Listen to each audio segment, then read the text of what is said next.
Friends, physics with Tejas sir या channel मध्ये आपलं स्वागत आहे. आज आपल्याला टॉपिक घ्यायचा आहे नॉन युनिफॉर्म सर्क्युलर मोशन. काल आपला टॉपिक झाला होता uniform circular motion. Uniform circular मोशनची डेफिनेशन काय सांगितली होती आपण? जर समजा एखादा पार्टिकल हा सर्कलच्या भोवती जर समजा फिरत असेल तर तिथे माहित आहे का त्याची जी व्हेलॉसिटी आहे ती व्हेलॉसिटी आपल्याला काय मिळते? कॉन्स्टंट मिळते. ठीक आहे, म्हणजे a particle performing motion along a circular path with constant speed. Okay, त्याला काय म्हणत होतो आपण? त्याला काय म्हणत होतो आपण? Uniform circular motion. आता आपल्याला काय पाहायचं आहे? Non uniform circular motion. तर नॉन युनिफॉर्म सर्क्युलर मोशन म्हणजे काय येईल रे? नॉन युनिफॉर्म सर्क्युलर मोशन म्हणजे की जिथे पार्टिकलची जी व्हेलॉसिटी आहे ही कॉन्स्टंट राहत नाही. युनिफॉर्म सर्क्युलर मोशन मध्ये कॉन्स्टंट राहते. नॉन युनिफॉर्म सर्क्युलर मोशन मध्ये पार्टिकलची व्हेलॉसिटी कॉन्स्टंट राहत नाही. म्हणजेच काय?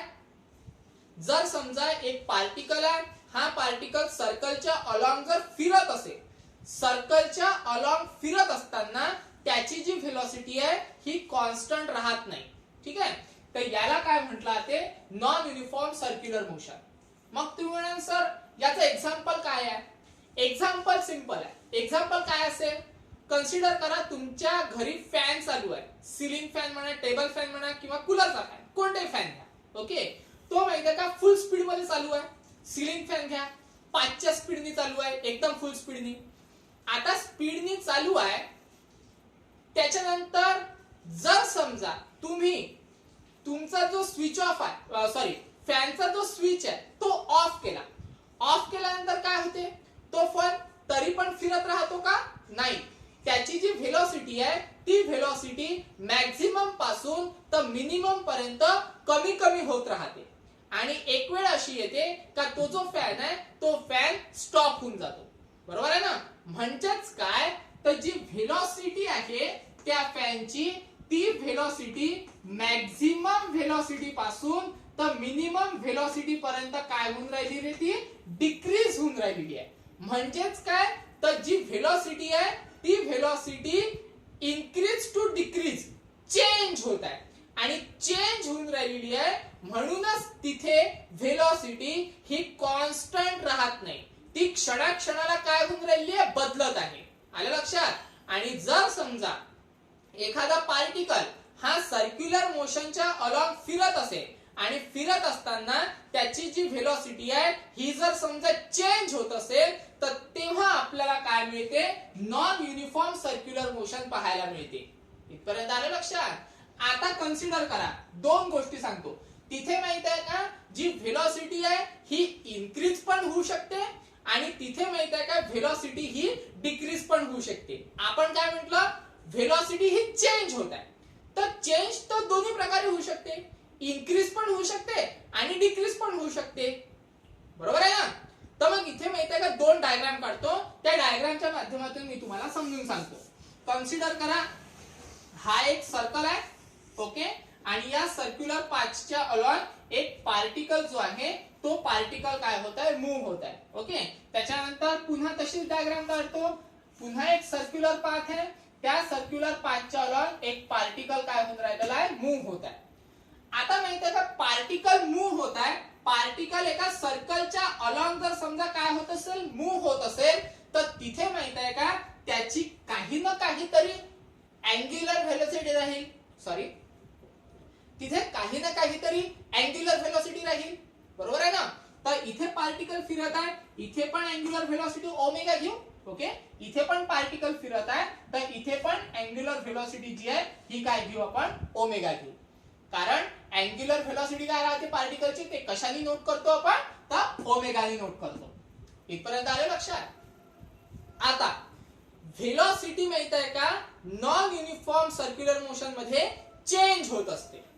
मग चेंज इन अँग्युलर व्हेलॉसिटी आणि सोबत त्याला चेंज व्हायला काही ना काहीतरी वेळ लागेल रे. बरोबर आहे ना? म्हणजे अँग्युलर व्हेलॉसिटी जर समजा चेंज होत असेल विथ रिस्पेक्ट टू टाइम नी तर आपल्याला काय मिळेल?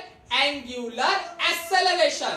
मग ते जे अँग्युलर ऍक्सेलरेशन आहे ते अँग्युलर ऍक्सेलरेशन कशाने डिनोट करतो आपण, तर ते अँग्युलर ऍक्सेलरेशन डिनोट करतो आपण अल्फाने. तर इथे पण अँग्युलर ऍक्सेलरेशन काहीतरी राहील आणि इथे पण अँग्युलर ऍक्सेलरेशन काहीतरी राहील. मग आता आपण दोन कंडिशन पाहून राहिलो, एक तर व्हेलॉसिटी इन्क्रीज होण्याची आणि एक व्हेलॉसिटी डिक्रीज होण्याची. बरोबर आहे ना. म्हणजे जर समजा आता फॅन माहिती आहे का बंद आहे, त्याला जर समजा आपण चालू केलं तर त्याची व्हेलॉसिटी माहिती आहे का इन्क्रीज होत जाईल. आणि जर समजा फॅन माहिती आहे का चालू आहे आणि बंद केलं तर त्याची व्हेलॉसिटी ही डिक्रीज होत जाईल.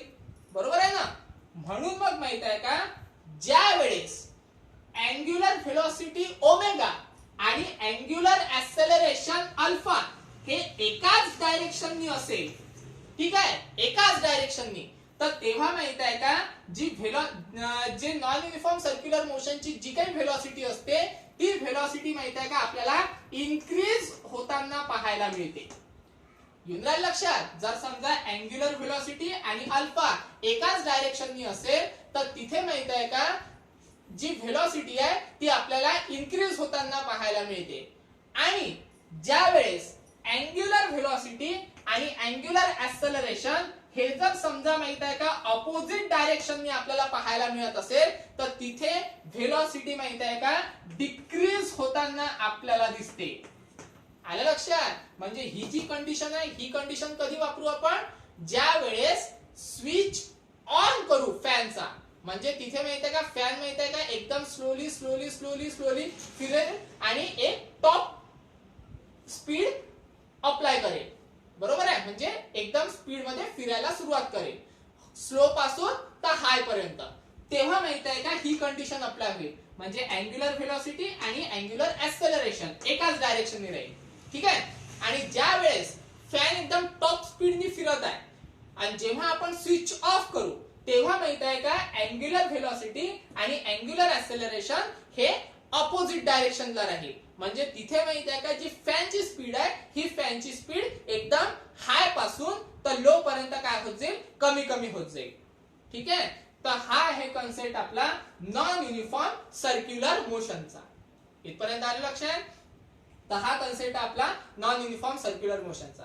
त्याच्यानंतर पाहू आपण दोन टॉपिक पाहायचे आहेत आपल्याला याच्यानंतर अजून, एक सेंट्रिपिटल फोर्स आणि एक सेंट्रीफ्युगल फोर्स. ठीक आहे. काय ते पहा आता, सेंट्रिपिटल आणि सेंट्रीफ्युगल. एकदम इझी टॉपिक आहे तो आणि महत्वाचा टॉपिक आहे. ओके. पुढे आपल्याला खूप काम पडणार आहे त्याचं. एक पहिले घेऊ आपण सेंट्रिपिटल. ठीक आहे. Centripetal force. Okay. Centripetal force. आता सेंट्रिपिटल फोर्स काय आहे, सेंट्रिपिटल फोर्स मध्ये पण काय होतो, एक पार्टिकल एका सर्क्युलर पाथच्या अलॉंग काय होत राहतो, मूव्ह होत राहतो. ठीक आहे. हा समजा पार्टिकल आहे, हे सर्क्युलर ऑर्बिट आहे म्हणजे सर्क्युलर पाथ आहे की ज्याची रेडियस किती राहील, r राहील. आणि हा पण पार्टिकल काय होऊन राहिलेला आहे, एका पर्टिक्युलर ऑर्बिट मध्ये फिरून राहिलेला आहे. म्हणजे सर्क्युलर पाथच्या अलॉंग काय होऊन राहिलेला आहे, फिरून राहिलेला आहे. आता सर्क्युलर पाथच्या अलॉंग फिरत असताना, ठीक आहे, इथे काय होते माहित आहे का, हा जो पार्टिकल आहे हा पार्टिकलची जी काही पोझिशन राहील ही पोझिशन टुवर्ड्स द सेंटर राहते. आता टुवर्ड्स द सेंटर म्हणजे सेंटरच्या कडे. म्हणजे तो जो पार्टिकल आहे तो पार्टिकल फिरत असताना सेंटर कडे येण्याचा प्रयत्न करतो. आता सेंटर कडे येण्याचा प्रयत्न करत असताना त्याच्यावर जो काही फोर्स अप्लाय होतो त्या फोर्सला म्हटलं जाते सेंट्रिपिटल फोर्स. इथपर्यंत आलं लक्षात. एक एक्झाम्पल देतो. कन्सिडर करा तुमच्याकडे माहिती आहे का कांदा आहे, कांद्याला बांधला दोरा आणि दोरा बांधल्यानंतर तो तुम्ही काय करून राहिले, फिरून राहिले. आता फिरवत असताना काय होऊन राहिलेला आहे, तो जो कांदा आहे तो कांदा आपण एका दोऱ्याने काय केलेला आहे, बांधलेला आहे. बरोबर आहे. आता बांधला असल्या कारणाने तो जो कांदा आहे तो कांदा माहिती आहे का सेंटर कडे येण्याचा प्रयत्न करेल आणि सेंटर कडे येण्याचा प्रयत्न करत असताना तो सेंटर कडे येऊ शकत नसल्या कारणाने तो फिरून राहिलेला आहे. आलं लक्षात. नाही तर मग सरळ सरळ असं कन्सिडर करा, जर समजा तो कांदा एका सर्क्युलर पाथ मध्ये फिरत असेल तर फिरत असताना तो सेंटरकडे येण्याचा प्रयत्न करून राहिला. मी असं नाही म्हणत सेंटरकडे येत आहे, मी काय म्हणतोय सेंटरकडे येण्याचा प्रयत्न करून राहिला. आणि सेंटरकडे येण्याचा प्रयत्न करत असताना त्याच्यावर जो काही फोर्स अप्लाय होत असेल त्या फोर्सला म्हटलं ते सेंट्रिपिटल फोर्स. म्हणजे along the radius towards the centre. म्हणजे कशी डेफिनेशन तयार होते पहा. A particle performing circular motion along the radius towards the centre. Towards the centre म्हणजे सेंटर कडे जाण्याचा प्रयत्न करणे. आलं लक्षात. त्याला काय म्हटलं जाते सेंट्रिपिटल फोर्स असं म्हटलं जाते. ठीक आहे.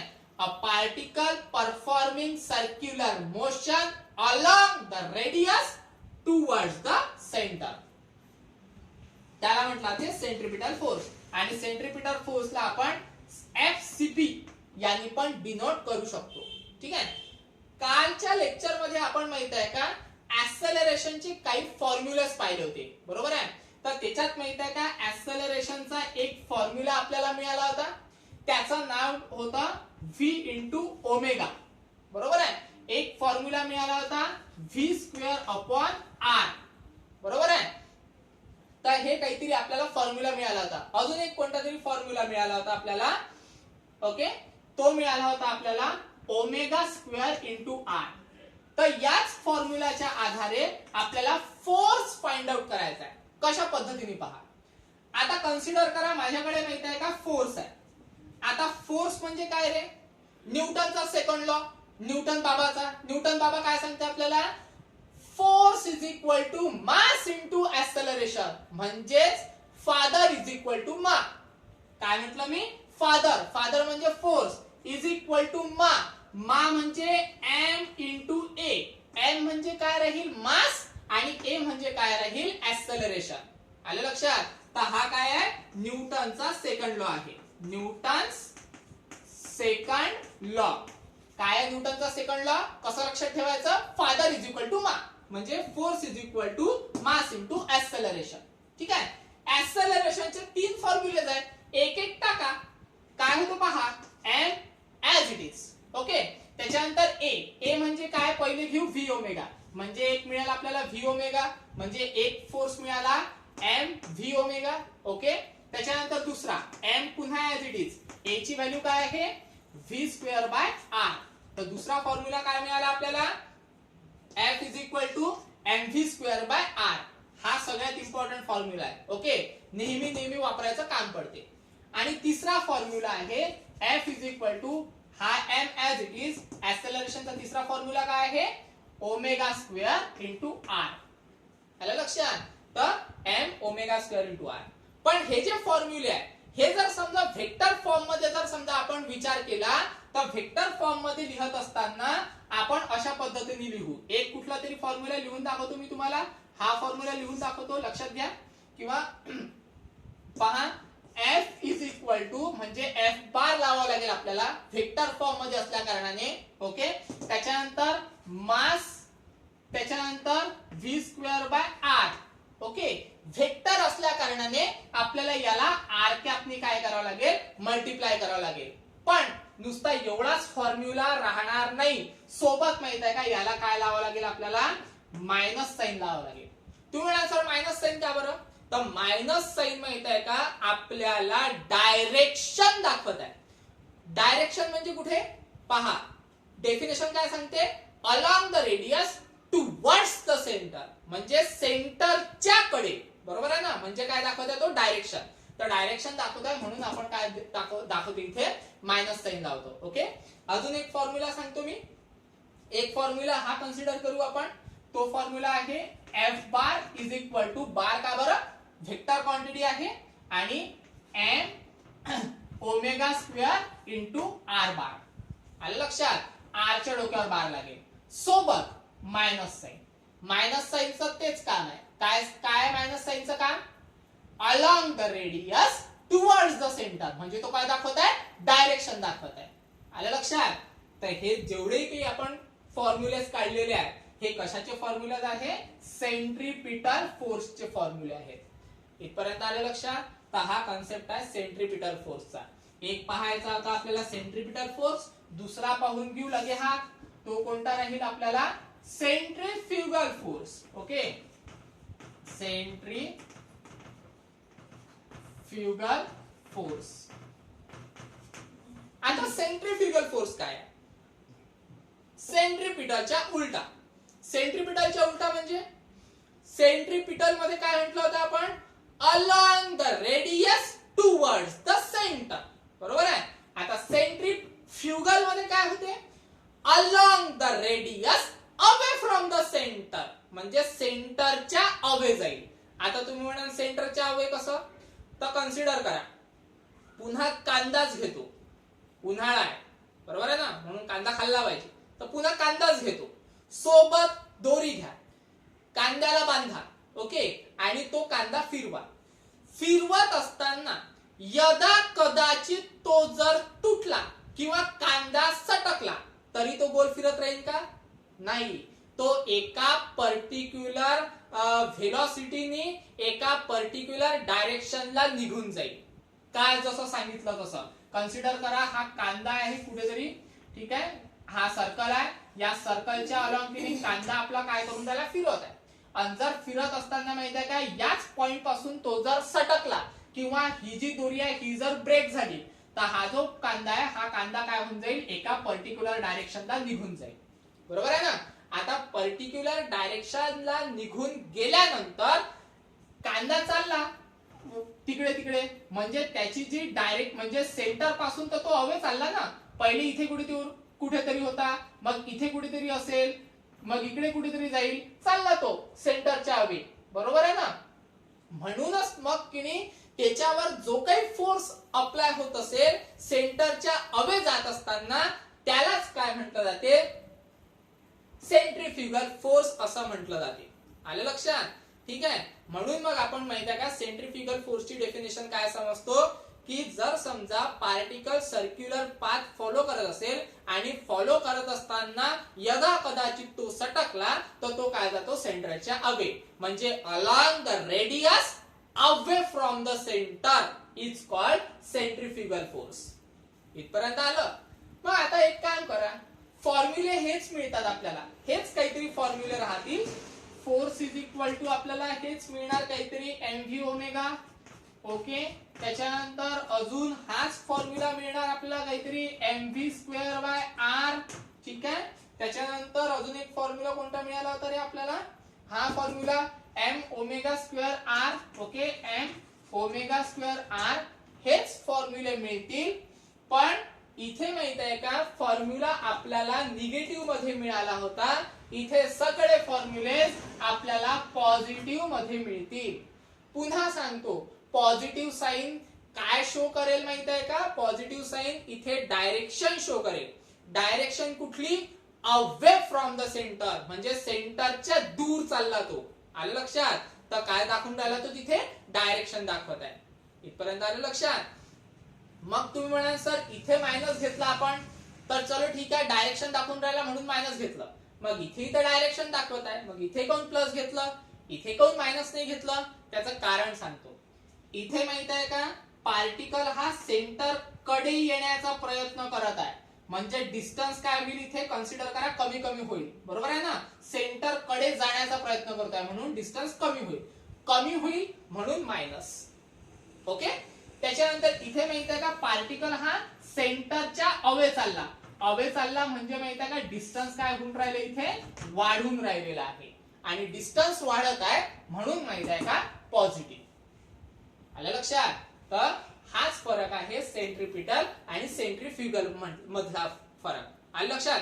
अजून एक गोष्ट सांगतो, सेंट्रीपिटल फोर्स म्हणजे माहित आहे का, याला आपण माहित आहे का रियल फोर्स असं म्हणतो. ओके, दुसरं नाव याचं रियल फोर्स आहे. आणि सेंट्रीफ्युगल म्हणजे याला आपण माहित आहे का दुसऱ्या भाषेमध्ये स्यूडो फोर्स असं म्हणतो. Pseudo force. Okay, PSU PSEDU DUO pseudo force. आलं लक्षात? तर याला काय म्हटलं जाते? स्यूडो फोर्स असं म्हटलं जाते. आता तुम्ही म्हणाल सर तुम्ही याचं एक्झाम्पल सांगितलं फॅनचं, भलं मस्त वाटलं. याचं एक्झाम्पल काय आहे? तर याचं एक्झाम्पल माहित आहे का काय आहे? मेरी गो राऊंड मध्ये फिरता तुम्ही, मेरी गो राऊंड मध्ये मेरी गो राऊंड मध्ये बसले म्हणजे ते चक्र असते, त्याच्यावर बसावं लागते है ना. तर त्या चक्रामध्ये बसल्यानंतर माहित आहे का, जेव्हा ते फिरते तेव्हा माहित आहे का, जर समजा ते या डायरेक्शननी फिरलं म्हणजे कन्सिडर करा इथे माहिती आहे का चक्र आहे आणि हे जर समजा अशा डायरेक्शननी फिरत असेल तर आपल्यावर माहिती आहे का फोर्स असा लागतो, बरोबर आहे ना. किंवा तुम्ही गाडीमध्ये बसा, गाडीमध्ये जर समजा माहित आहे का अशा पद्धतीने जर टर्न मारला गाडीने अशा पद्धतीने तर आपण माहित आहे का ह्या असे होतो, आणि गाडीने जर समजा अशा पद्धतीने टर्न मारला तर आपण असं होतो, बरोबर आहे ना. मग आपल्यावर काहीतरी फोर्स लागत असेल तेव्हाच आपली डायरेक्शन चेंज होऊन राहिली ना, एक तर अशी होत असेल किंवा अशी होत असेल. तर तोच फोर्स म्हणजे कोणता फोर्स आहे, सेंट्रीफ्युगल फोर्स आहे. आलं लक्षात. तर त्यालाच काय म्हटलं तर सेंट्रीफ्युगल फोर्स म्हणजे स्यूडो फोर्स.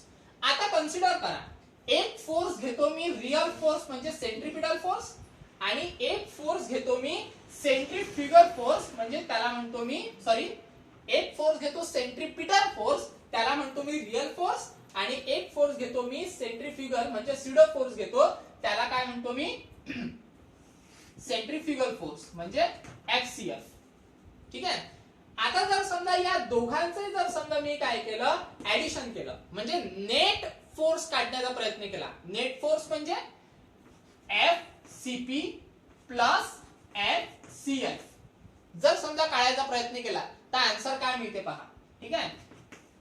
FCP ची व्हॅल्यू किती आहे, मायनस ओमेगा स्क्वेअर आर. ठीक आहे. कन्सिडर करा minus M omega square r plus FCF ची व्हॅल्यू किती आहे, plus M omega square r. ठीक आहे. Plus M omega square r. ठीक आहे. हा प्लस आहे हा मायनस आहे म्हणजे प्लस मायनस गेट कॅन्सल, म्हणजे जो काही नेट फोर्स येईल तो नेट फोर्स किती मिळून राहिला आपल्याला, 0. तर नेट फोर्स काय मिळणार आपल्याला, 0. कोणाचा नेट फोर्स, रियल फोर्सचा म्हणजे सेंट्रीपिटल फोर्सचा आणि स्यूडो फोर्सचा म्हणजे सेंट्रीफ्युगल फोर्सचा. सेंट्रीपिटल फोर्स आणि सेंट्रीफ्युगल फोर्स म्हणजेच रियल फोर्स आणि स्यूडो फोर्स या दोघांना एकत्र केलं तेव्हा आपल्याला माहित आहे का 0 फोर्स मिळतो, म्हणजे तिथे फोर्स लागणारच नाही. का बरं असं, कारण दोघेही जण कसे आहेत, अपोजिट डायरेक्शननी आहे. इथपर्यंत आलं लक्षात. तर हे दोन्ही मेन टॉपिक आहे, लक्षात ठेवायचे. ठीक आहे. Centripetal force, centrifugal force. ठीक आहे. तर बुक मधून हे वाचा, समजलं नाही तर मेसेजद्वारे किंवा कॉल करून तुम्ही मला विचारू शकता. ठीक आहे. आज स्टॉप करू, उद्याला नेक्स्ट टॉपिक पाहू आपण. ठीक आहे. धन्यवाद.